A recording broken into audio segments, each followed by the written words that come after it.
গণতন্ত্রের জন্য গত ১৬ বছর রাজপথে আন্দোলন করে আসছে বাংলাদেশ জাতীয়তাবাদী দল বিএনপি। ২০০৯ থেকে ২৩ জুলাই পর্যন্ত ১,৩৮,০৭১টি মামলা করা হয় দলটির ৪০ লাখের বেশি নেতাকর্মী সমর্থকের বিরুদ্ধে।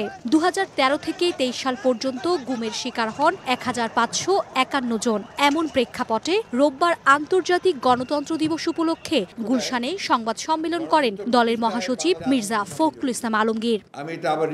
সংবাদ সম্মেলনে মির্জা ফখরুল বলেন, বারবারই ফ্যাসিস্ট আওয়ামী লীগের টার্গেটে ছিল বিএনপি। বৈষম্য বিরোধী ছাত্র আন্দোলন ও স্বৈরাচার বিরোধী এক দফা আন্দোলনে চলতি বছরের জুলাই থেকে ১৩ আগস্ট পর্যন্ত সারা দেশে বিএনপির ৪২২ নেতাকর্মীকে হত্যা করা হয়েছে, যাদের মধ্যে ১১৩ জন ছাত্রদল নেতা। স্বৈরাচারের পতন ঠেকাতে আওয়ামী লীগ বরাবরের মতোই বিএনপিকে প্রধান প্রতিপক্ষ হিসেবে চিহ্নিত করে এবং আন্দোলনকে দমন করতে নিপীড়নের মাত্রা বাড়িয়ে দেয়। ১৩ আগস্ট পর্যন্ত সমগ্র বাংলাদেশে শহীদ হন ৮৭৫ জন মানুষ, যার মধ্যে কমপক্ষে ৪২২ জন বিএনপির রাজনীতির সঙ্গে জড়িত।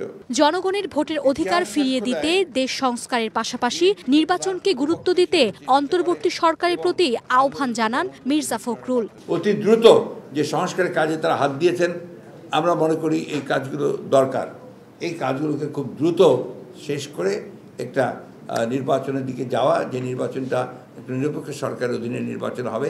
আমার তো মনে হয় অতি দ্রুত, এটা ২ মাসও লাগার কথা না, এবং ২ মাসের মধ্যেই উনি যদি দিয়ে দেন তাহলে একটা নির্বাচন করতে হবে। আগামীতে নির্বাচিত সরকার রাষ্ট্রের প্রতিটি অবকাঠামোতে সংস্কার করে জনবান্ধব করবে বলেও আশাবাদ ব্যক্ত করেন মির্জা ফখরুল ইসলাম। জনগণ ভোট দিয়ে তাদের প্রতিনিধি নির্বাচন করবে, তারপরেই আপনার বাকি কাজগুলো করা সম্ভব। মার্জিয়া মুমু, সময় সংবাদ, ঢাকা।